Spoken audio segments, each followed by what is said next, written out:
When I was broke, I couldn't sleep. Yeah. I'm not saying that. Please understand me. When I was broke, I couldn't sleep. I'd be trying to go to bed thinking, how the fuck these people have Ferraris? I want a fucking Ferrari. I couldn't sleep. If you're at a gas station and it's 3 a.m. and a Lambo pulls up and a guy gets out of it, you're thinking criminal, drug dealer, gangster. Yeah. You're not thinking, he has a uni degree. Because you're not going to think that. So when you see money, people don't even associate the money they see with university. But then they go, I want to make money, so I go to university. It doesn't make sense. It doesn't make sense at all. Everyone wants money put on their lap. If you truly wanted money, you wouldn't be able to sleep until you fucking had it. And this is the point. Because when I had nothing, I couldn't be distracted. You couldn't distract me from what I wanted. That's who I am. If I want something, I'm going to get it. I do not need to be motivated. I'm a disciplined person. If I allocate X amount of time to work, I'm going to do it. But that is the bottom line answer. It's discipline. You're going to have to work when you don't feel like working. That's how it's going to have to be. And women have a very different mentality to money than men. If you show a woman how to make $1,000 in an hour, she'll think, I only have to work an hour a week. Whereas if you show a man how to make $1,000 in an hour, he thinks, I can make $18,000 a day. That's the difference between us. Making the best move on the chessboard, regardless of how losing your position is a life philosophy that most will never understand. Watch that scene, you will understand the power of Bruce Lee. I understand it very well also. Sometimes you look at your position on the board and you're fucked. But still, regardless of how fucked you are, there's still a best move. There's always a best move and a worse move, no matter how bad things are. Many people, when they get to a losing position, think, it doesn't matter, I don't have to make the best move anymore. I actually disagree. The only thing you do for success, there's no discounts. It's sweat, it's blood, it's tears. There is no discount. You can't get 50% off. It's sweat, it's blood, it's tears. There are no shortcuts to success. Stop thinking they are. And stop wanting people to put you somewhere that you didn't earn. A lot of this comes down to your social circle. Because there's a whole bunch of guys out there whose friends accept excuses. Oh, yeah. If your friends will allow you to make excuses, you're going to make excuses. If your family let you make excuses, you're going to make excuses. You're going to complain and feel better. You got to be around killers who don't accept that shit. If me and let's say me and 3 friends, there's 4 of us, and we all decide to do 10,000 push-ups a day, and all of us do them except one, there's no words inside the human language, there's no sentence you could possibly construct, no matter how compendious or concise or how intelligent the man is, that will allow us to forgive him for failing. You failed. Oh, but I was busy, dada. We did them. You're a bitch. Shut up. You don't accept excuses. That is it. It's true. So next day, he's going to go, well, they ain't going to listen to my bullshit. I better just fucking... That's the bottom line. And life really doesn't have to be that complicated. When you see somebody that has something you want, you just got to try and work out how they got it. Yeah. And that's the missing part. Most people see people with things they want, and they don't do the second half. They don't try and work out how they got that thing. Oh, my man has a Ferrari. Okay.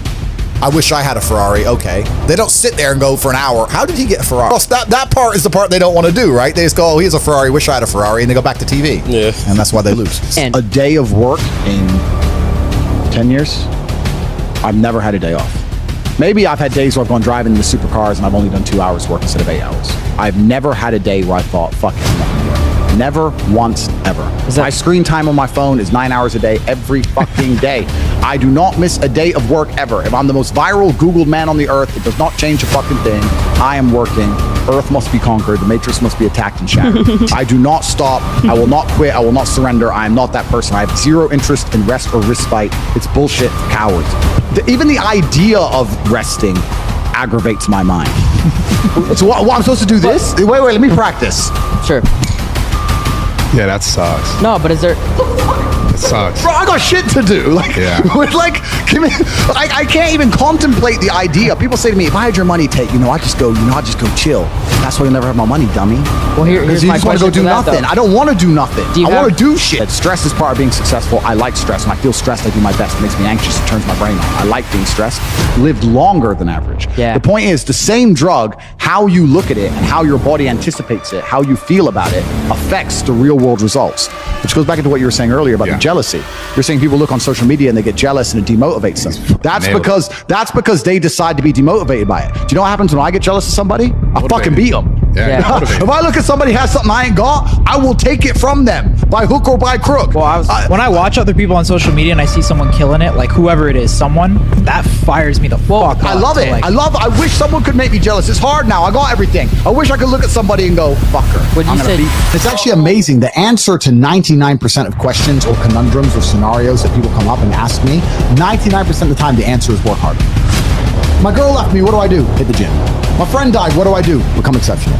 I'm sad. What do I do? Train. Like, the answer is nearly universal. Yep. It's always working harder is never going to not help. No matter what scenario you're in, working harder is never going to not help you. And it's amazing that I give different versions of the same answer for 99% of the questions I'm asked. Work harder. If you have a problem, whether you're broke, whether you're out of shape, whether your fucking friend dies, whether your girl leaves you, whether you're depressed, whatever it is, working harder is almost always the answer. So you know what you need to do. You need to do it. And what's amazing, again, it's kind of like the antidote. If you take the antidote before the poison, then you never get sick in the first place. If you're always working as hard as possible, if you're always working your ass off and trying to be the best version of yourself every single day, then you never get sick in the first place. You're already working. You're already taking the antidote. So things can't attach to you. They can't get hold of you. If my best friend or the worst thing that could possibly happen is my brother, or anything happened to them, I know they'd live forever because I'm already amazing. I get to keep them alive forever because I'm already amazing. I've already done the work. I've already taken the antidote to the poison. So if you're working as hard as possible all of the time, then you already have all your answers before the problems even appear. I was working my ass off before the Matrix canceled me. And then the Matrix canceled me and I continued to work my ass off. And here I am, more famous than I was before the cancellation. Why? Because I already had momentum. I already had speed. I'd already taken the antidote to cancellation before they fucking hit me with the poison. Working hard is the antidote to everything. So why don't you just do it in advance? Why don't your life just become work like mine? Why don't you just dedicate yourself to a cause and fucking get up and do what you're supposed to do every single fucking day? If you do that, there's very little weapons that the Matrix can forge to attack you with. It's genuinely true. If you're raised too soft, then you're not ready for the world. Like, I had to face all my fears instantly, all the time. That's who my father was. So now if I have a fear to face now as a man, my entire life I've just faced them instantly. That's just who I am. It's what I do, right? And we're all human. We all get scared. If 5 people pull knives on me and I know I can't run away and I have to fight, I'm be like, all right, shit. Well, I can't run. So the other option's fight. Am I going to sit and beg? Well, they're obviously here to hurt me. So now it's on. Like, that's just how I was raised. I would never rob my son of the opportunity of growing up to being that man.